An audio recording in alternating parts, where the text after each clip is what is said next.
नमस्कारम प्रिय छात्रों, आज कक्षा 10वीं के जो भी छात्र छात्राएं यहाँ पर इस वीडियो को देख रहे हैं उनके लिए पहला अध्याय पहला पाठ हमारा जो है सूचि पर्यावरणम कक्षा 10वीं के लिए संस्कृत का जो है इसको आज हम अध्ययन करने जा रहे हैं। इसका हम अर्थ समझेंगे कि जो इसमें जो रचयिता हैं जिन्होंने इस चीज़ को लिखा हुआ है वो क्या कहना चाह रहे हैं। उसको पहले हम शुरू करते हैं, लेकिन उससे पहले हम एक परिचय लेते हुए चलते हैं। इसमें लिखा गया एक एक करके सारी बातों को हम समझने वाले हैं, लेकिन सबसे पहले यहाँ से हम स्टार्ट करते हैं। अयम पाठ आधुनिक संस्कृत कवये हरिदत्त शर्मणः लस्य लतिका इति रचना संग्रहात् संकलितो अस्ति। अत्र कविः महानगराणां यंत्राधिक्येन प्रवर्धित प्रदूषणोपरि चिन्तिमनः दृश्यते। सः कथयति यद् इदं लौहचक्रं शरीरस्य मनस्य शोषकम् अस्ति, अस्मादेव वायुमण्डलं मलिनं भवति। कवि महानगरीय जीवनात् सुदूरं नदी निर्झरं वृक्ष समूहं लता कुंजं पक्षी कुल कलरव कुंजितं वन प्रदेशं प्रति गमनाय अभिलषति। एक एक करके हम चीज़ों को समझेंगे, और जब हम संस्कृत पढ़ रहे होते हैं तो बहुत ज़रूरी होता है कि हम एक एक जो शब्द होते हैं उसको तोड़ तोड़ करके अगर हम पढ़ेंगे तो हमें चीज़ें अच्छे से समझ में आती है, क्योंकि संस्कृत से ही कहीं ना कहीं एक हल्का जुल्का मिली हुई हमारी हिंदी होती है। वैसे तो जो हम आपस में आम बोलचाल की भाषा में हिंदी बोलते हैं, इसमें उर्दू और फारसी जैसे और भी बहुत भाषाएं मिली होती हैं, लेकिन कहीं ना कहीं संस्कृत इसका एक स्रोत रहता है, इसीलिए कई चीज़ों को हमें समझना आसान हो जाता है। हम यहीं से समझने का प्रयास करेंगे कि चीज़ों में क्या क्या बोला गया है, उसके बाद हम अपने इसमें आते हैं। बोल रहे हैं अयम पाठ, यानी इस पाठ में आधुनिक संस्कृत कवये, संस्कृत कवये यानी कि संस्कृत कवि की, और आधुनिक संस्कृत कवि की बातचीत की जा रही है। कौन से कवि की? जो आधुनिक संस्कृत कवि हैं। जब हम हिंदी पढ़ रहे होते हैं तो उस समय भी हमारे पास मध्यकाल, आधुनिक काल और प्राचीन काल, इस तरीके से हम हिंदी के विषय को डिवाइड करके पढ़ते हैं। जैसे जयशंकर प्रसाद, मैथिली शरण गुप्त, आचार्य प्रसाद द्विवेदी, मुंशी प्रेमचंद जी, इस तरह से हम पढ़ते हैं। पीछे की तरफ हम जाते हैं तो हम पढ़ते हैं कि किस तरह से आपने जो अलग अलग हमें स्रोत मिले इतिहास से, जैसे हम समरादित्य कथा पढ़ रहे होते हैं हरिभद्र सूरी की, या फिर हम मेघदूत पढ़ रहे होते हैं, रघुवंशम पढ़ रहे होते हैं, मालविकाग्नि मित्रम पढ़ रहे होते हैं। इस तरीके की जो अलग अलग रचनाएं हमने पढ़ी होती हैं उनको हम कालखंड में बांटते हैं। इसी तरीके से संस्कृत में भी हम आधुनिक संस्कृत की जब बात करें, यानी कि जो अभी के समय की संस्कृत है, लगभग पिछले 100-200 सालों की, उसको हम डिस्कस कर रहे हैं। उसके एक हरिदत्त शर्मण नाम के एक आधुनिक संस्कृत कवि हुए हैं, उन्होंने ये रचना लिखी है। कौन सी वाली? उनकी रचना का नाम है लस्य लतिका, लसल लतिका ऐसा हम कह सकते हैं।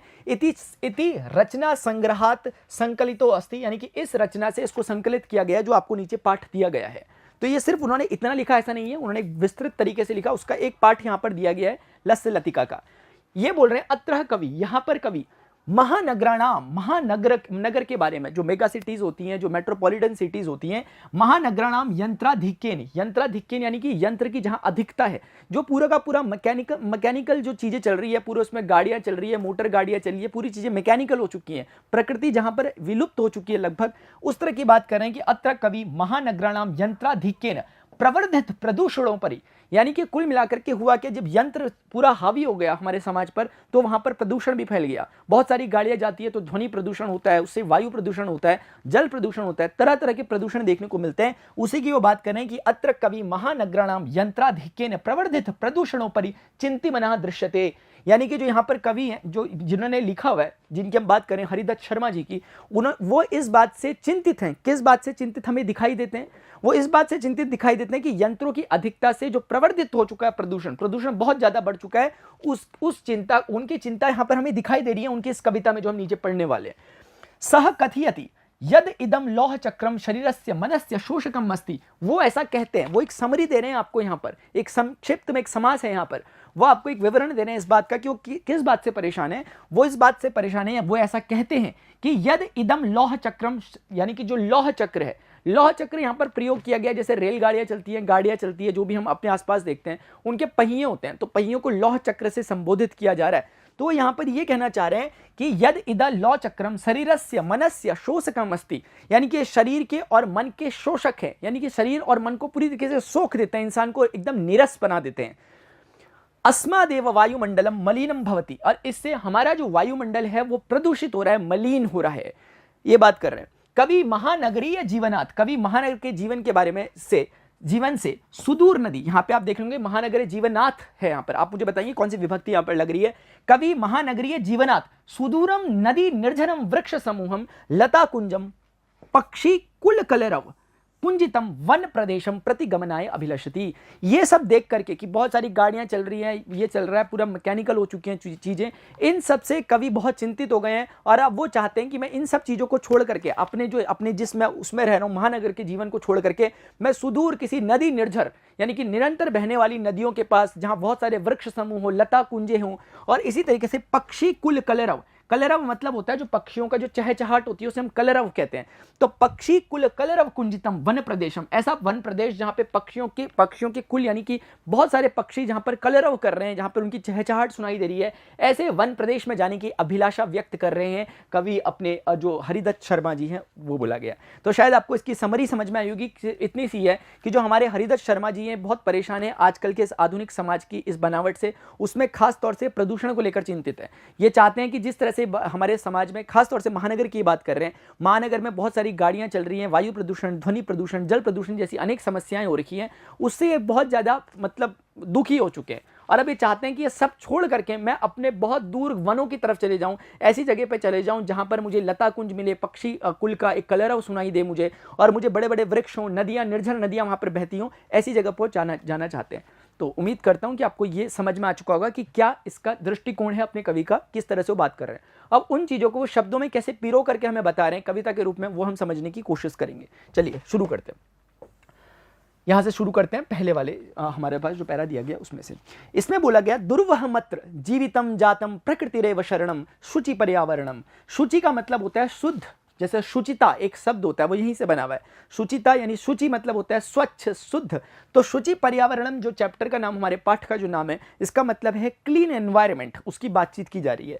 ये बोले दुर्वहम अत्र, ये असल में जो आपको दिख रहा है इसका अगर हम देखें संधि विच्छेद करके हम समझने की कोशिश करें, ये लिख रखा है दुर्वहम अत्र, इस तरह की बात यहां पे बोली जा रही है। यानी कि दुर्वहम मतलब होता है कठिन, अगर इसको समझने की कोशिश करें कठिन, दुष्कर, डिफिकल्ट, यानी कुल मिलाकर के बहुत डिफिकल्ट हो गया। अत्र यानी कि यहां बहुत डिफिकल्ट हो गया। क्या डिफिकल्ट हो गया? जीवितम जातम, जीवन जीना बहुत डिफिकल्ट हो चुका है।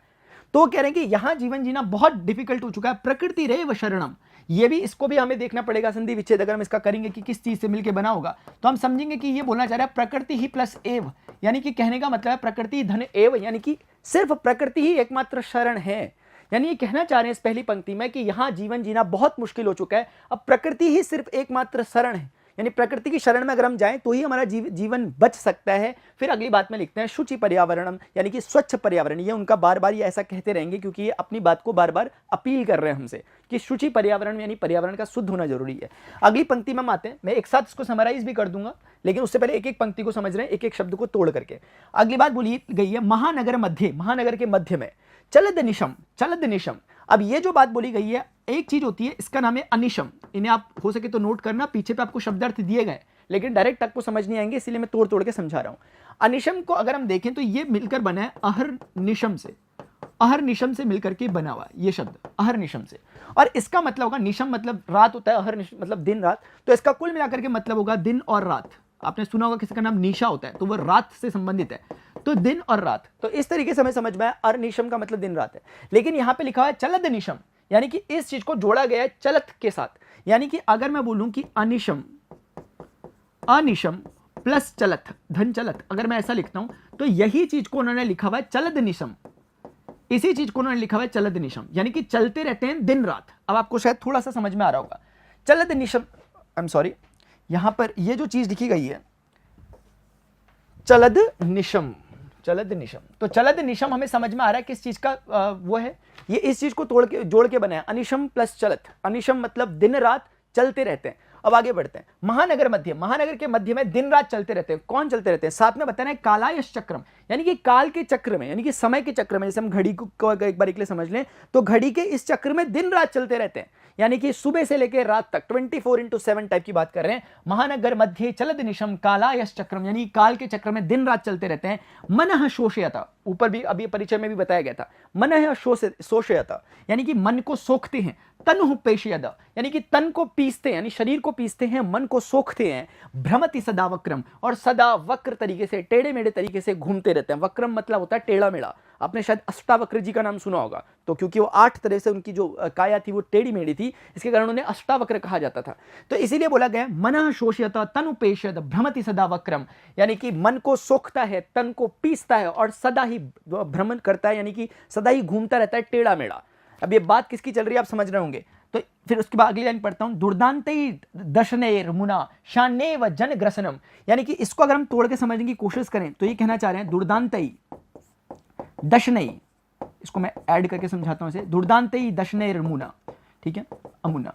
तो इसमें बोला गया दुर्दांते का मतलब होता है, दुर्दांत मतलब बहुत ज्यादा क्रूअल टाइप का, या दुर्दांत मतलब बहुत ज्यादा डरावना टाइप का, स्केरी टाइप का। तो डरावना यानी कि बहुत ज्यादा डरावना है। क्या है वो डरावनी चीज, अभी हम पता करते हैं इसके बारे में। बहुत ज्यादा डरावना है। दशनई मतलब दांत है इसके बहुत ज्यादा, ठीक है। एक मिनट थोड़ा सा रुकिए जरा, ठीक है। अभी हमारे पास बोला गया है दुर्दांत ही दशनई अमुना शान नेव जन ग्रसनम। यह शान नेव है जिसको हमें फिर से तोड़कर समझना पड़ेगा कि इसका मतलब क्या है। इसका मतलब है ना एव श्यात, ऐसा हम समझ सकते हैं इसको। श्यात मतलब होता है शायद, हम कह रहे हैं ऐसा ना ही हो, जैसे हम कहते हैं ना कि ना करे नारायण, यानी कि ऐसा ना ही हो कि ये जन को ग्रस दे, यानी कि जन को यानी जनता को खा जाए। कौन खा जाए? जिसके डरावने दांत है। अभी किस चीज की बात चल रही है, इस पूरे पैराग्राफ को हम समझने की कोशिश करते हैं। इसमें मैंने शुरुआत से कहा था कि यहाँ पर जीवन जीना बहुत कठिन है, सिर्फ प्रकृति ही एकमात्र शरण है। और उसके बाद ये कहते हैं शुचि पर्यावरण, यानी कि स्वच्छ पर्यावरण की मांग करते हैं। फिर ये आगे बता रहे हैं कि ऐसा मैं क्यों कह रहा हूं कि कठिन है जीना। ये बता रहे हैं महानगर मध्य चल दिनेशम कालाय चक्रम, यानी कि काल के चक्र में महानगरों में दिन रात चलता है। हमने पूछा कौन है वो, बोल रहे हैं मन को सुखाता है, तन को पीसता है, भ्रमति सदा वक्रम। अब एक पहेली हमें दे रहे हैं कि मन को हमारे वो सोखता है, तन को हमारे पीस देता है, सदा ही टेढ़ा मेढ़ा घूमता है, जिसके दांत बड़े डरावने दांत है, कहीं ऐसा ना हो कि पूरी जनता को ही खा जाए। ये बात कर रहे हैं गाड़ियों की, ये बात कर रहे हैं कुल मिला के इस टेक्नोलॉजी की, जो कहीं ना कहीं टेक्नोलॉजी प्रकृति पर हावी होती जा रही है। स्पेशली अगर हम बात करें विशेष रूप से, ये यहाँ पर गाड़ी के पहिए को समझाने की कोशिश कर रहे हैं। गाड़ी के पहिया समझाना एक सूचना मात्र है, एक सूचक की तरह काम कर रहा है। सिर्फ गाड़ी के पहिए से इनकी दुश्मनी है ऐसा नहीं है, वो इन्होंने एक अतिशयोक्ति रूप में इसको बोलने की कोशिश कर रहे हैं, ठीक है ना। तो वो कुल मिलाकर कहना चाह रहे हैं कि जो ये चीजें हमारे आसपास, जो वैज्ञानिक उपकरण हमारे आसपास है, जो प्रकृति को नुकसान पहुंचा रहे हैं, उनकी बात कर रहे हैं। एक सूचक रूप में उन्होंने पहिए को लिया, गाड़ी का पहिया, यानी कि उससे संबंधित गाड़ी, ट्रेन वगैरह सब कुछ की बात वो कर रहे हैं। तो इसको ऐसा ना समझा जाए कि सिर्फ वो गाड़ी के खिलाफ है, वो उस अंधांधुकरण की, मतलब जो एक तरह से अंधांधुकरण जो चल रहा है, यानी कि एक तरह से जो वैज्ञानिकरण चल रहा है, लेकिन उसमें प्रकृति का जो दोहन की जगह प्रकृति का शोषण जो हो रहा है उसके वो खिलाफ है, ठीक है। तो शायद आपको ये बात थोड़ी सी समझ में आएगी। अभी हम बढ़ते हैं अपने नेक्स्ट वाले पैराग्राफ के, उसमें नेक्स्ट पैराग्राफ हमारा क्या है देखिए। अब बोलते हैं कंजल मलिनम धूमम मुच्चति, यानी कि कहने का मतलब यह है कि इस बार वो कहते हैं कि कंजल मलिनम मतलब कि काजल के समान मलिन, यानी काजल जैसा मलिन। जैसे काजल आपने देखा होगा कैसे ब्लैक कलर का होता है, तो उस तरीके से काजल जैसा मलिन धुआं छोड़ता है। शतकटियानम का मतलब क्या होगा? शतकटियानम में अगर हम, अच्छा देखो, शकटियानम लिखा हुआ है। शत का मतलब हम जानते हैं 100 होता है, इसको आप ऐसे तोड़ के देखिए, शकटियानम, ठीक है। तो कुल मिला के जो शतकटियानम है, ये जो शकटियानम है, मैंने इसे गलत लिख दिया, शकटियानम लिखा, यह ठीक है। तो शत का मतलब होता है 100, ठीक है। 100 जैसे हम बोलते हैं शतक मार दिया, या फिर एक शतक बाद, यानी कि 100 साल बाद, ठीक है। तो 100, शत का मतलब 100 होता है, और शकटियानम का मतलब होता है वाहन, गाड़ी, व्हीकल, जो भी हम चीजें बोल सकते हैं इसको, उस तरह की चीजें जो कि हम लोग इस्तेमाल करते हैं, गाड़ी, स्कूटी, बाइक, इस तरह की चीजें। तो बोल रहे हैं कंजल मलिनम धूमम मुच्चति शतकटियानम, यानी कि काजल के समान जो धुआं होता है, ये 100 गाड़ियां जो चल रही है, 100 एक सूचना के रूप में कह रहे हैं, एक सूचक रूप में उसे कह रहे हैं, कि इशारे की तरह कह रहे हैं कि 100 गाड़ियां। जैसे हम कहते हैं कि आपको हमने 36 बार ये चीजें बता दी तब भी आपको समझ नहीं आई, तो हम ज्यादा जोर देकर कहने वाली बात होती है, उसी तरह की वो बात कह रहे हैं कि 100 गाड़ियां यहाँ पर घूम रही है। क्या कर रही हैं? वो काजल के समान धुआं छोड़ रही है। हम देखते हैं गाड़ियों से कैसे करके धुआं निकल रहा है, काला काला, तो उसकी बात कर रहे हैं। फिर आगे क्या कहते हैं? वाष्पयान माला, यानी वाष्पयान, यानी कि ऐसा यान जिससे वाष्प निकलता है। जैसे हम समझते हैं कि ट्रेन वगैरह से वाष्प निकलता है। पहले वाली तो ट्रेन जो होती थी वो भाप इंजन वाली होती थी, वो तो वाष्प से ही चलती थी। लेकिन ये समझाने की कोशिश करें कि जो धुआं है एक माला टाइप की चलती रह रही है, एक गाड़ी के पीछे दूसरी गाड़ी, अभी तक धुआं छटा, एक गाड़ी गई, धुआं निकाला उसने, अभी वो धुआं छटाई था कि दूसरी वाली गाड़ी पीछे से आ गई, तो एक के बाद एक माला चलती रह रही है, वाष्पयान माला, उसके लिए उन्होंने यूज किया। संधावती वितरंती ध्वनम, न केवल धुआं छोड़ती है, उसके अलावा वितरित करती है, डिस्ट्रीब्यूट करती है, किस चीज को, पूरी ध्वनि को। एक तरह से एयर पॉल्यूशन के साथ साथ आपका जो नॉइस पॉल्यूशन होता है वो भी हो रहा होता है, यानी कि ध्वनि प्रदूषण भी हो रहा होता है, क्योंकि वो इतनी तेज तेज हॉर्न वगैरह बजाते हुए चलते हैं, वो भी ध्वनि प्रदूषण का एक कारण होता है। यानानाम पंक्तियो ह्यानंता कठिनम संसरणम, संसरणम का मतलब होता है चलना, संसरणम का मतलब होता है चलना। अब इसका मतलब आप खुद समझने की कोशिश करो, इस लाइन का मतलब क्या है इस पंक्ति का। ये कह रहे हैं यानानाम पंक्तियो ह्यनंता, यानी कि अगर हम कभी जाते हैं रोड वगैरह में, अगर हम जाते हैं महानगरों में, मेट्रोपॉलिटन सिटीज में, हम देखते हैं कि गाड़ियां ही गाड़ियां वहां पर लाइन से लगी हुई है, अनंत गाड़ियां लगी हुई है, अनंत एक तरह से सूचक रूप में इस्तेमाल कर रहे हैं, अनंत गाड़ियां पंक्ति में एक के पीछे एक ट्रैफिक सिग्नल में हम देखते हैं लगी हुई है। और उससे क्या दिक्कत होती है, इतनी दिक्कत होती है कि एक सामान्य इंसान के लिए कठिन हो जाता है चलना। अगर कोई पैदल यात्री है तो उसके लिए चलना मुश्किल हो जाता है, क्योंकि चारों तरफ गाड़ियां ही गाड़ियां होती है। इस चीज को उन्होंने एक चित्र में भी दिखाने की कोशिश की थी यहाँ पर, मेरे ख्याल से यहाँ कहीं देखिए यहाँ पे आपको दिख रहा होगा, जैसे बहुत सारी गाड़ियां आ रही हैं, उसके बाद इस इंसान के लिए रोड को क्रॉस करना कितना मुश्किल हो जा रहा है, इसीलिए लिख रहे हैं कठिनम संसरणम। तो एक बार पूरा पढ़ लीजिए, कंजल मलिनम धूमम मुंचति शत शकटियानम वाष्पिन माला संधावती वितरंती ध्वानम यानानाम पंक्तियो यानंतः कठिन संसरणम शुचि पर्यावरणम। तो वो यही कह रहे हैं कि वो आपको प्रॉब्लम बता रहे हैं बार बार, और बाद में सॉल्यूशन बता दे रहे हैं अगली पंक्ति में कि शुचि पर्यावरणम। अगर आप डर गए सब सुन के कि अब क्या होगा हमारे पास, कि इतने भयंकर दांतों वाला ये हमें खा ना जाएगा, क्योंकि उन्होंने ऊपर बोला है, तो हर पंक्ति में आपको एक आश्वासन दे रहे हैं कि शुचि पर्यावरणम, अभी भी समय है पर्यावरण को, अगर आप शुचिता पर्यावरण की बनाए रखें, उसको शुद्ध करें, क्लीन एनवायरनमेंट की ओर अगर आप कदम बढ़ाएं, तो अभी भी शायद हम इन चीजों से बच सकते हैं। अब आगे देखते हैं कि वो अगले उसमें क्या कह रहे हैं। बोले वायुमंडलम भृशम दूषितम नहीं निर्मलम जलम, वायुमंडल भयंकर तरीके से दूषित हो चुका है, ना ही हमारे पास निर्मल जल बचा भी। तो इसमें कुछ ऐसा शब्द नहीं है जो हमें समझ नहीं आ रहा, सब समझ में आ रहा है। निर्मल जल भी हमारे पास नहीं बचा, मतलब मलिन जल है, हमें आरओ लगा करके अपने जल को पीना पड़ रहा है। ऐसा नहीं है कि हमें टैप वाटर हम आराम से पी लें, क्योंकि बहुत उसमें वो है, हमारे बाल खराब हो जा रहे हैं उसकी वजह से। लोग कहते हैं यहाँ का पानी खराब है, उससे तबियत लोगों की अलग खराब हो रही है।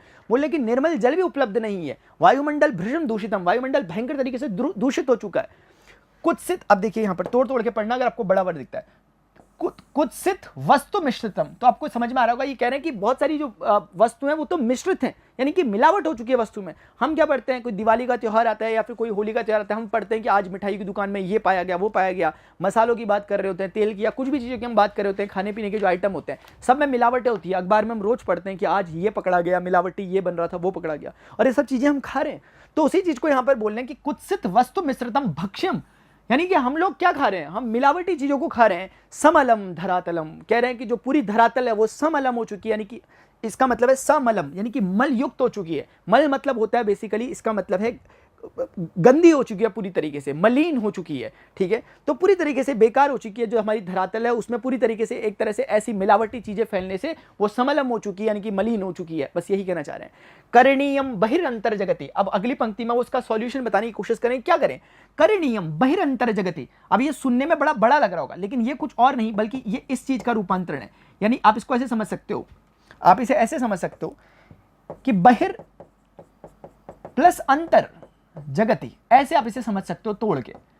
तो जगति मतलब क्या है, जगति मतलब ये दुनिया जिसमें गति है वो है जगत।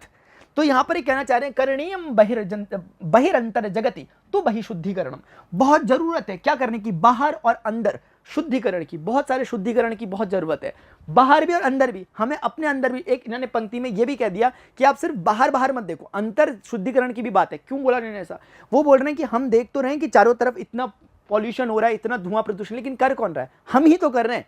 हम दूसरे पर उंगली उठा रहे हैं, लेकिन हम ये भूल जा रहे हैं कि हम भी तो वो सब काम कर रहे हैं। हम भी तो जब जाते हैं हॉर्न बजा रहे हैं, हम भी तो प्लास्टिक को यूज कर रहे हैं, हम भी तो कूड़ा कभी उठा के कहीं फेंक देते हैं। मैं देखता हूं लोगों को कि जाते हैं चिप्स खाया और फेंक दिया, चलती गाड़ी से बाहर फेंक दिया, कहीं भी कुछ खाया पॉलीथीन को सीधे फेंक दिया। हम किसी ऐसे स्थल पे गए, किसी हम मान लिया हिल स्टेशन में जाते हैं, अपने साथ हम खाने का सामान कुछ लेते हैं और वहीं पर हिल स्टेशन में चीज़ें फेंक देते हैं। शहरों में तो चलो एक बारी के लिए कूड़ा साफ करने की व्यवस्था भी होती है, लेकिन गाँव सुदूर जंगलों में वहाँ कौन सी ऐसी व्यवस्था है। वहाँ पर जाकर अगर हम पन्नी को एक बारी के लिए फेंक देते हैं पॉलीथीन को, तो कौन उसे साफ करने के लिए आएगा। तो यही चीजें तो पर्यावरण को दूषित करेंगी। तो इसीलिए कहने की कोशिश कर रहे हैं कि करणीयम बहिरंतर जगति तू बहुशुद्धिकरण, बोले जरूरत है बहुत ज्यादा, सिर्फ बाहर नहीं अंदर भी शुद्धिकरण की जरूरत है। तो ये यहाँ पर ऐसा कहना चाह रहे हैं, और इसका अंत में कह रहे हैं शुचि पर्यावरणम, यानी पर्यावरण को स्वच्छ करो, क्लीन करो। अगली पंक्ति में हम जाते हैं, अगला वो क्या कह रहे हैं, वो कह रहे हैं कंचित कालम नहीं, अब ये बहुत प्यारी बात इन्होंने कहने लग गए। अब ये अपने मन की अभिलाषा आपके साथ व्यक्त कर रहे हैं कि ये क्या चाहते हैं, उस चीज को आपके साथ ये शेयर करना चाह रहे हैं। देखते हैं जरा, ये बोल रहे हैं कंचित कालम, किसी काल में, नहीं मामस्मान नगराद। अब इसको तोड़ के देखते हैं, इसका मतलब है मम अस्मान नगरात,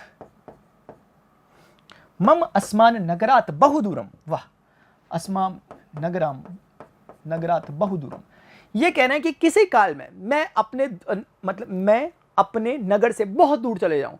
किसी काल में ऐसा हो कि मैं अपने नगर से, जिस जगह पे मैं रह रहा हूं, इतने शोर में, इतने हल्ले में, वायु प्रदूषण, जल प्रदूषण के बीच में, वो भयंकर दांतों वाले पहियों के बीच में जहां पर मैं रह रहा हूं, कभी ऐसा हो जाए, अपने मन की कल्पना आपको बता रहे हैं कि मैं अपने नगर से बहुत दूर चला जाऊं, प्रपश्यामी, वहां देखूं, क्या देखूं, प्रपश्यामी, पश्यामी यानी कि आप समझ पा रहे होंगे, देखने की बात कर रहे हैं, प्रपश्यामी ग्रामंते, यानी कि ग्रामंते मतलब ग्राम प्लस अंते, यानी कि ग्राम के अंत में, यानी कि ग्रामंते यानी कि कहने का मतलब है गांवों के जो अंतिम छोर टाइप के होते हैं उस तरफ की बात करें, क्योंकि गांव भी फिर भी क्या होते हैं, थोड़े बहुत विकसित होते हैं, लेकिन आप गांव में भी अगर और अंदर घुस जाओगे, जहां जंगली इलाका होता है, उस तरफ जाने की इनकी अभिलाषा है। ये गांव में भी उस जगह नहीं जाना चाह रहे जहां पर लोग रह रहे हैं। ये बोले प्रपश्यामी, मैं देखूं, ग्रामंते निर्झर नदी, वो जो स्टार्टिंग में आपको बताया गया था शुरुआत में कि ये ऐसी कुछ चाहते थे कि वहां जाना, अब उस चीज को यहां समझा रहे हैं क्योंकि वो समरी थी। प्रपश्यामी ग्रामंते निर्झर नदी पयहपूरम, मैं ऐसी नदियां देखूं जो निर्झर नदियां हैं, ऐसा नहीं कि छोटे छोटे तालाब बने हुए हैं, जमा हुआ पानी, ऐसी नहीं, निर्झर लगातार बहने वाली नदियां देखूं, पयहपूरम जो हमेशा पय से पूरित हो। पय का मतलब क्या होता है, पय का मतलब होता है जल, पयहपूरम। अच्छा, जल क्यों, आपने सुना होगा पयोधर, आप मुझे कमेंट सेक्शन में बताएंगे कि पयोधर किसका नाम होता है। ठीक है, आपको मैंने हिंट दे दिया है कि पय मतलब जल होता है, तो पयोधर किसका नाम होता होगा, आप कमेंट सेक्शन में बताएंगे। कंचित कालम नयमामस्मन नगराद बहुदूरम प्रपश्यामि ग्रामंते निर्झर नदी पयपूरम, किसी काल में ऐसा हो कि मैं अपने नगर से बहुत दूर चले जाऊं, मैं देखूं नदियों को, लगातार बहती हुई नदियों को मैं देखूं, जिनमें लगातार पानी हमेशा बहता रहता है, जो हमेशा पयपूरित रहती हैं। एकांते कांतारे, एकांते यानी एकांत में, कांतारे, कांतारे का मतलब होता है वन, एकांते कांतारे क्षणमपि में स्यात् संचरणम, और एकांत में, वनों में मैं किसी क्षण के लिए कम से कम मैं वहां पर अकेला संचरण करूं, मैं संचरण करूं, में स्यात् मतलब मैं ऐसा करूं। जैसे अभी इससे पहले था ना, मैंने आपको बताया था इससे पहले एक वर्ड आया था शान्नते, जिसका मतलब था न एव स्यात्, यानी कि कभी ऐसा ना हो। ये कह रहे हैं कभी ऐसा हो इस बार, क्योंकि न जैसा वर्ड नहीं है, में स्यात् संचरणम, कभी मैं ऐसा संचरण करूं, एकांत वनों में जाकर के मैं, संचरण मतलब होता है मैं पैदल चलूं, जैसे अभी ऊपर पे पैदल चल नहीं पा रहा था इंसान, तो उसी का वो यहां बता रहे कि वहां गाड़ियों के बीच में चलना कितना मुश्किल है, तो वो चाह रहे हैं उस व्यथा को यहां निकाल रहे हैं कि काश मैं एक संचरण कर सकूं ऐसी जगह पे जो पूरी तरीके से प्रकृति से आच्छादित हो, ऐसी जगहों पे मैं अकेला घूमता रहूं एकांत वनों में, ऐसी इनकी अभिलाषा है। आगे पढ़ते हैं, हरित तरुणाम, देखो बच्चे इसे प्लीज इधर देखें, हरित तरुणाम, इसे तोड़ करके पढ़ें जब भी ऐसा पढ़ना हो, ठीक है। मैं थोड़ा ऊपर ले जाता हूं, पहले देखिएगा, हरित तरुणाम ललित लता नाम माला रमणीयाम, यानी कि कह रहे हैं कि हरित तरुणाम यानी कि हरे हरे तरु, यानी कि हरे हरे वृक्षों को मैं देखूं, ललित लता नाम, लताएं जहां पर मैं देखूं, ललित लता नाम माला, यानी कि ललित लता नाम, लताओं की माला जो कि रमणीय है, जो कि मनमोहक होती हैं, ऐसी लताओं को मैं देखूं। कुसुमावली, कुसुम मतलब पुष्प का, ये एक तरह से आप जानते हैं पर्यायवाची होता है, को कुसुमावली, वली मतलब होता है पंक्तियां, पंक्ति, पंक्ति मतलब लाइन, क्यों, तो इस तरीके से कुसुमावली यानी कि फूलों की जहां पर पंक्तियां लगी हों। समीर चलिता, समीर हम जानते हैं कि हवा को, पवन को कहते हैं, जो पवन चलती है उसको हम समीर कहते हैं, उसका पर्यायवाची समीर चलिता, चालिता यानी कि जहां समीर चल रही हो। श्यान में वर्णिया, यानी कि मैं ऐसी चीज का वर्ण करूं, मैं ऐसी चीज का वर्ण करूं, यानी कि ऐसी चीजें मुझे उपलब्ध हों, ऐसी उनकी अभिलाषा है। तो चाह रहे हैं कि जहां पे हरित तरुणाम, जहां पे हरे भरे पेड़ पौधे हों, जहां पर लताएं हों, जहां पर उनकी लताओं और उनकी माला की रमणीय माला वहां पर उनकी उपस्थित हो, ऐसी जहां पर फूलों की एक बहुत बड़ी पंक्तियां हों, जहां पर एक सुंदर हवा चल रही हो, ऐसी जगह मुझे मिले, ऐसी उनकी अभिलाषा है। नव मालिका यानी नई मालिका है, रसालम यानी कि आम की बात कर रहे हैं, आमम मिलिता रुचिरम संगमनम, मुझे ऐसे रसीले आम मिले, यानी कि आप समझ रहे हो प्रकृति के साथ अपनी नजदीकियां बढ़ाने के लिए इस तरह की उनकी कल्पनाएं चल रही हैं मन में, क्योंकि वो अभी जिस जगह पे बैठे हुए हैं, जहां पर वो चीजें लिख रहे हैं, वहां उनके लिए स्थिति बहुत दुर्भर है। उन्होंने स्टार्टिंग में ही कहा था कि बहुत मुश्किल है यहाँ जीना, लेकिन कम से कम इंसान अपनी कल्पनाओं में तो कुछ अच्छा सोच सकता है, तो वो यही यहाँ पर कर रहे हैं।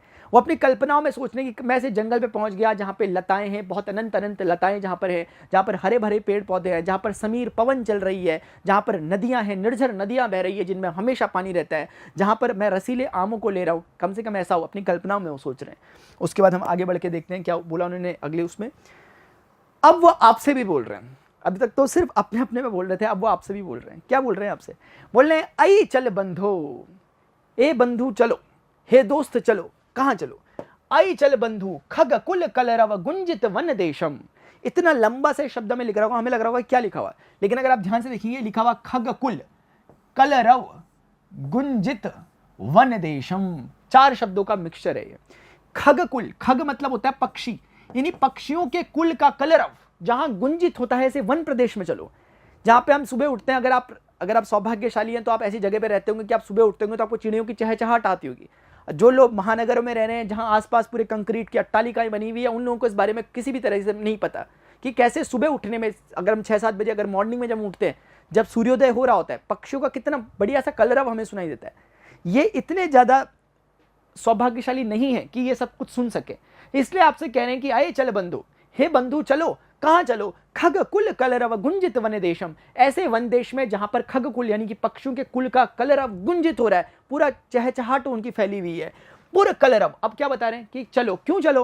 क्योंकि बोल रहे हैं पुर, पुर मतलब शहर, यानी कि जिस जगह वो रह रहे थे अभी महानगर में, बोल रहे हैं पुर कलरव संभ्रमित जनेभ्यो, यानी कि जो पुर का कलरव है, यानी शोर 2 तरह का है। एक तो खग कुल कलरव है, यानी कि तो चिड़ियों की चहचहाट है, वो भी एक तरह का शोर है, लेकिन एक चहचहाट है जो गाड़ियों का पी पॉ पू पा टाइप का हॉर्न बज रहा है, दोनों में। लेकिन वो बोल रहे हैं कि यही फर्क है, वन प्रदेश में जब हम जाते हैं तो हमें खगकुल कलरव सुनने को मिलता है, लेकिन जब हम पुर में होते हैं, जब हम शहर में होते हैं, पुर कलरव, पुर का कलरव कैसा है? संभ्रमित जनेभ्यो, वो यहाँ के लोगों को भ्रमित करता है, जनेभ्यो को, उनका दिमाग खराब करता है, उनको इरिटेट करता है। जनेभ्यो धृत सुख संदेशम, ऐसा सुख धारण करो। धृत मतलब होता है धारण करना, धृति क्षमा दमोस्तेय शौच इंद्रिय निग्रह, ऐसा 10 लक्षण बताए हैं मनुस्मृति में उन्होंने, तो उसका जिक्र आया था तो इसलिए मैंने बोल दिया। धृत मतलब होता है धारण करना।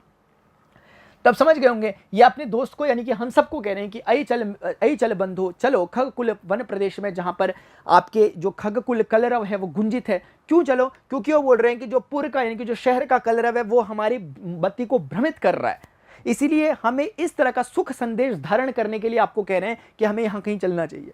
अगली बात बोल रहे हैं चाक चिक्के जालम, यानी जो चाक चिक्के जालम का मतलब होता है कि जिस तरह से चकाचौंध हमें शहरों में देखने को मिलती है, एक तरह से हम जाएंगे तो हमें लगेगा यार कितना सब कुछ, इतनी अच्छी लाइटिंग है, रात में हम जाते हैं सब कुछ चमक रहा होता है, बिल्डिंग्स बनी हुई है बहुत बहुत कांच की बनी हुई है। बोल रहे जो चकाचौंध है उसके बारे में बात कर रहे हैं कि चाक चिक्के जालम नो कुरिया या जीवित रस हरणम। ये कह रहे हैं कि ये चकाचौंध जो है आपको पता नहीं कर क्या रही है, ये कुर्याय जीवित रस हरणम। आप इसको अगर समझेंगे तो मैं तोड़ के दिखाता हूं इसको, जीवित और उसके बाद लिखा हुआ है रस हरणम, यानी कि ये जीवन के रस को हरण कर रही है। ये असली जो जीवन का रस है उससे आप अलग हो रहे हो, क्योंकि मानव एक प्रकृति का बना हुआ एक इंसान, मतलब हम कोई रोबोट नहीं है, हम प्रकृति से निकले हुए हैं। तो हम प्रकृति के जब नजदीक जाते हैं तो असली सुख हमें तब मिलता है। हमें सुख तब कभी नहीं मिलेगा, आप चाहे कितनी भी बड़ी बड़ी अट्टालिकाएं बना दो, बड़े बड़े भवन बना दो, बड़े बड़े मॉल्स बना दो, बड़े बड़े सिनेमा हॉल्स बना दो, आप कुछ भी बना दो, वो चकाचौंध आपको लास्ट में आपका मति भ्रमी करेगी, आपको वो सुख कभी नहीं दे पाएगी जो सुख आपको वन प्रदेशों में जाने पर, प्रकृति के नजदीक जाने पर मिलता है। तो वो उसी की बात कर रहे हैं, क्योंकि ये जो चकाचौंध है ये आपके जीवन के रस का हरण कर रही है, आपके जीवन के रस को चुरा रही है आपसे। तो ये उस बारे में बातचीत कर रहे हैं, इसीलिए स्टार्टिंग में बोल रहे हैं कि अय चल बंदो खग कुल कलरव गुंजित वन प्रदेशम, इसीलिए ऐसे वन प्रदेश की ओर चलो, क्योंकि हमें ये सब हमारे लिए अच्छा नहीं है। उसी का सॉल्यूशन लास्ट में बोलते हैं सूची पर्यावरणम, इसलिए अपने पर्यावरण को। अब देखिए लास्ट में जो पंक्ति कहते हैं बहुत ज्यादा अच्छी है, क्योंकि इसमें हमें एक संदेश देने की कोशिश कर रहे हैं, बहुत प्यारा संदेश है। अभी कहते हैं प्रस्तर तले, प्रस्तर का मतलब होता है, प्रस्तर का मतलब होता है पत्थर, प्रस्तर मतलब पत्थर होता है। प्रस्तर तले लता तरु गुल्मा, लता हम जानते हैं, लता मतलब लताएं जो होती हैं फूलों की, तरु गुल्मा यानी कि तरु मतलब पेड़, लता पेड़ों की लताएं, और गुल्मा यानी कि झाड़ियां तरह की जो चीजें होती है। नो भवतु पिष्टा, पिष्टा मतलब आप समझ सकते हो पीसतियां। अब मैं इसका मतलब बताता हूं, पीसना समझ लो आप थोड़ी देर के लिए। इसका मतलब क्या? इसका मतलब होता है प्रस्तर तले यानी कि पत्थर के तले, यानी पत्थर के नीचे कहीं ऐसा ना हो, नो भवंतु पिष्टा, ऐसा कह रहे हैं कहीं ऐसा ना हो कि जो लता तरु गुल्मा, जो ये लताएं हैं पेड़ों की, जो पेड़ हैं और जो ये झाड़ियां हैं, कहीं ऐसा ना हो कि ये पत्थर के तले पिस जाएं। ऐसा क्यों कहा उन्होंने? ऐसा इसलिए कहा कि आप खुद सोचें, आपका जो एक गांव रहा होगा आज से पहले, अपने पिताजी से, माताजी से, अपने जो भी आपके दादा दादी जी होंगे उनसे आप पूछेंगे कि हमारा जो गांव है, जहाँ पे हमारा पौराणिक, मतलब अगर हम किसी ऐसी जगह पर रहते थे जहाँ पर गांव था, वृक्ष पेड़ वगैरह ऐसी जगह थी, जैसे मुझे अपना याद आ रहा है इसलिए मैं कह रहा हूँ आप लोगों से, अगर हम पूछें और हम अभी भी देखें तो पिछले ही 50 सालों के अंदर अंदर उसमें कितना भयंकर चेंजेस आए हैं। क्योंकि पहले वहाँ पर पेड़ पौधे सब कुछ था, लोगों ने, क्योंकि हर किसी ने चाहा कि यार उनका भी एक अच्छा घर हो। उनका घर पहले ऐसा था, उन्होंने सोचा कि उसको सीमेंटेड टाइप का घर बनाया जाए, फिर किसी ने सोचा दुकान बनाई जाए। इस तरह से क्या होता है कि हम जमीन बढ़ाते रहते हैं, अपना दायरा बढ़ाते रहते हैं। पहले हमें सिर्फ अपने रहने के लिए, जरूरत के लिए सामान चाहिए था, लेकिन अब हमें हमारी इच्छाएं बढ़ती जा रही है। इसीलिए महात्मा गांधी जी कहते थे कि प्रकृति पेट भरने की इजाजत देती है, लेकिन पेटी भरने की इजाजत नहीं देती। और आज का मनुष्य लगभग पेटी भरने की ओर कदम बढ़ा रहा है, क्योंकि रहने के लिए इंसान को कितना ही चाहिए, एक छोटा सा ही तो इलाका चाहिए होता है, लेकिन फिर भी हम अपने दायरे को बढ़ा रहे हैं। और जिस दायरे को हम बढ़ा रहे हैं वो अपनी आवश्यकताओं के लिए नहीं, अपनी नेसेसिटी के लिए नहीं, बल्कि अपनी लग्जरी के लिए, अपनी लग्जरी के लिए हम इन चीज़ों को बढ़ा रहे हैं, ताकि हमें ये चीज़ें ज़्यादा से ज़्यादा प्रमादपूर्ण चीज़ें हमें मिलती रहे, उसके लिए हम ये काम कर रहे हैं। तो वो वही बोल रहे हैं कि प्रस्तर तले ये लता पेड़ पौधे जमीन के नीचे धंस जाएंगे। हमने बोला कैसे धंस जाएंगे? वो बोल रहे हैं कि क्यों नहीं धंसेंगे, कल वो जमीन में जहाँ एक पेड़ है, आपको वहाँ पर एक होटल बनाना है, क्योंकि आपको पता है सामने से एक हाईवे निकल रहा है। अब वो हाईवे निकलेगा, आपके रेट की, आपकी जमीन की कीमत बढ़ चुकी है, आपने वो जमीन बेच दी। जिसने वो जमीन खरीदी उसने सबसे पहले आके पेड़ को हटाया, जब पेड़ को हटाया उसने एक होटल खड़ा कर दिया। अब ये होटल जो प्रस्तर, ये जो प्रस्तर तले, यही तो बोल रहे थे, वो पेड़ कहीं ना कहीं अगर हम देखें एक तरह से रूपक तरीके से अगर हम देखें, तो वो पेड़ कहाँ चले गया? होटल ने दबा दिया उस पेड़ को, वो प्रस्तर के तले चले गया। ऐसा ही तो हुआ है आज। जितना भी हम अपने आसपास, अगर हमें ये विकासवाद अगर हमें दिखाई दे रहा है, अपने आसपास अगर हमें लग रहा है कि हमारी सभ्यता बहुत विकसित हो रही है, लेकिन हम भूलते जा रहे हैं कि हम जो मौलिक आवश्यकताएं हमारी जो थी, ये सिर्फ एक कहने वाली बात नहीं है। अगर हम वैज्ञानिक दृष्टिकोण से भी समझे तो भी हम जानते हैं कि पर्यावरण का एक सूची पर्यावरण का होना कितना जरूरी है, एक अच्छे एनवायरनमेंट का हमारे आसपास होना कितना जरूरी है। क्योंकि हम वैज्ञानिक दृष्टिकोण को अगर देखें तो हमें बताता है कि पेड़ पौधों को, अपने पेड़ पौधे ऑक्सीजन को रिलीज करते हैं, उन्हें कार्बन डाइऑक्साइड को ग्रहण करते हैं वो अपने लिए। तो हम जो कार्बन डाइऑक्साइड रिलीज करते हैं, जिससे ग्लोबल वार्मिंग बढ़ रही है, अगर पेड़ पौधे नहीं रहेंगे तो ग्लोबल वार्मिंग और बढ़ेगी। उससे क्या होगा कि जो हमारे उत्तरी और दक्षिणी ध्रुवों में जो ग्लेशियर्स हमारे वो धीरे धीरे पिघल रहे हैं, उनके पिघलने से क्या होगा? समुद्र का स्तर बढ़ रहा है। समुद्र का स्तर बढ़ रहा है तो समुद्र के तटवर्ती इलाके डूब रहे हैं। तो ये ग्लोबल वार्मिंग का असर है। और इसका एक छोटा सा जो इफेक्ट था वो यहां से निकल के आया है कि हमने अपने पेड़ पौधों को, आसपास की जो हरियाली है उसे हमने नष्ट करना चालू कर दिया और प्रस्तर तले डाल दिया, पत्थरों के तले डाल दिया। तो वो यही कहना चाह रहे हैं, प्रस्तर तले लता तरुगुल्मा नो भवति पिष्टा, कहीं ऐसा ना हो कि वो पिस जाए प्रस्तर तले। पाषाणी सभ्यता निसर्गे स्यान्न समाविष्ट, पाषाणी सभ्यता यानी कि कहते तो हम हैं कि एक जमाना था जब हम पाषाण काल कहते हैं, लेकिन उनकी दृष्टि में पाषाण काल वो नहीं है, वो तो हम लोगों ने नाम रख दिया कि एक जमाने में आदि मानव लोग रहते थे, उसको स्टोन एज कहते थे, पाषाण काल कहते थे, जब लोगों को आग क्या होती है ये भी नहीं पता था, आदि मानव टाइप कर देते थे। वो कह रहे हैं वो उतना पाषाण काल नहीं है, पाषाण काल अब हो रहा है। चारों तरफ देखो क्या है, पाषाण ही तो पाषाण है, पत्थर ही तो पत्थर है, यहाँ बिल्डिंग वहां बिल्डिंग, घर में हमारे एक सनलाइट नहीं आ पा रही ढंग से, इतना ज्यादा हमने चारों तरफ से बिल्डिंग्स बना दी है। तो कह रहे हैं कि पाषाणी सभ्यता निसर्गे, निसर्गे यानी प्रकृति को, श्यान्न समाविष्ट, कहीं ऐसा ना हो जाए कि पाषाण सभ्यता जो है ये प्रकृति को अपने आप में समाविष्ट कर ले, यानी कि हमारी प्रकृति पूरी तरीके से कब्जे में आ जाए पाषाण के।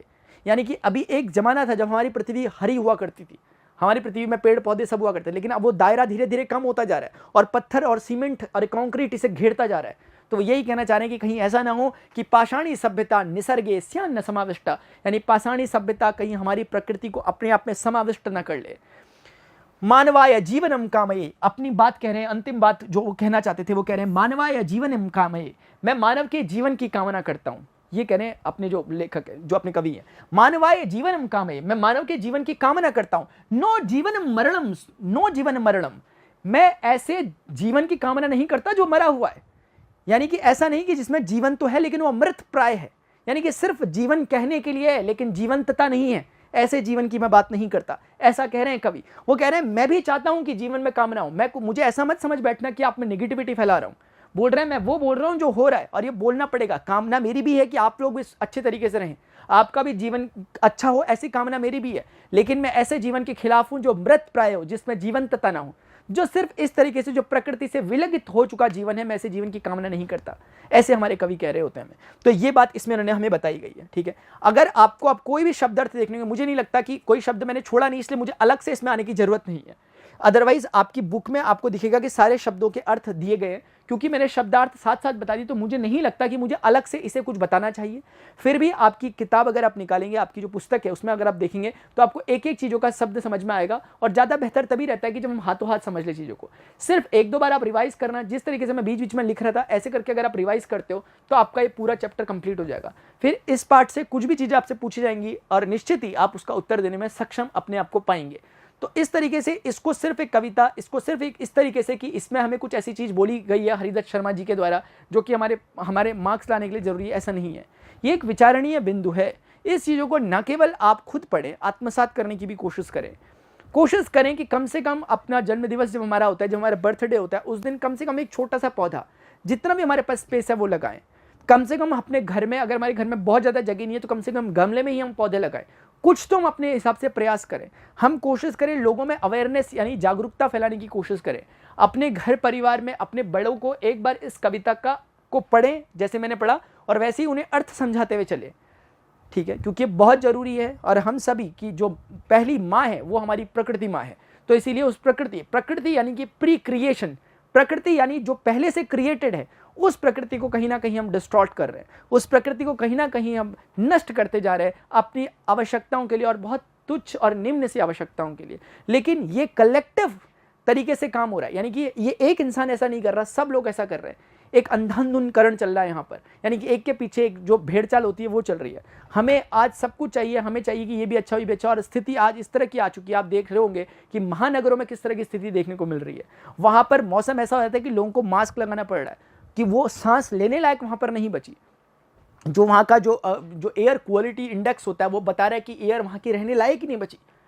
तो ऐसी स्थिति में हम क्या कर सकते हैं? हमें कोशिश करनी है अपने पर्यावरण को बचाने की। हमें व्हीकल्स का, इलेक्ट्रिक व्हीकल्स, जो अभी नए तरह के जो ग्रीन व्हीकल्स आ रहे हैं, उस तरह के व्हीकल्स को प्रमोट करना चाहिए। पेट्रोल, डीजल इंजन, इस तरह से चलने वाली चीज़ों को थोड़ा सा हमें कम करना होगा, क्योंकि ये हमारे वायु को प्रदूषित कर रही है और इसके बहुत बहुत वृहद मात्रा में इसके प्रभाव होते हैं।